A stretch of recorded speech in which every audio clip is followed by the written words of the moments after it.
Iran and US views on sanctions relief differ, Iranian official tells Reuters. Iran and the United States have differing views over sanctions relief in talks to curb Tehran's nuclear ambitions, a senior Iranian official told Reuters on Sunday, adding that new talks were planned in early March as fears of a military confrontation grow. Iran and the US renewed negotiations earlier this month to tackle their decades-long dispute over Tehran's nuclear program as the US builds up its military capability in the Middle East, fueling fears of a wider war. Iran has threatened to strike US bases in the Middle East if it is attacked by US forces. The last round of talks showed that US ideas regarding the scope and mechanism of sanctions relief differ from Iran's demands. Both sides need to reach a logical timetable for lifting sanctions, the official said. This roadmap must be reasonable and based on mutual interests.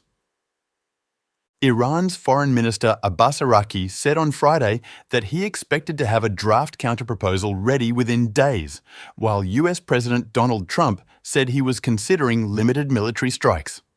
While rejecting a US demand for zero enrichment, a major sticking point in past negotiations, Tehran has signaled its readiness to compromise on its nuclear work. Washington views enrichment inside Iran as a potential pathway to nuclear weapons.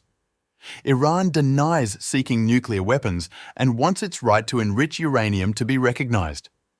Washington has also demanded that Iran relinquish its stockpile of highly enriched uranium, HEU. The UN nuclear agency last year estimated that stockpile at more than 440 kilo of uranium enriched to up to 60% fissile purity, a small step away from the 90% that is considered weapons grade.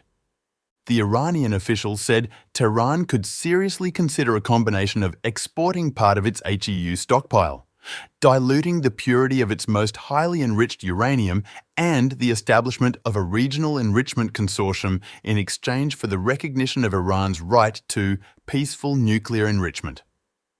The negotiations continue, and the possibility of reaching an interim agreement exists, he said.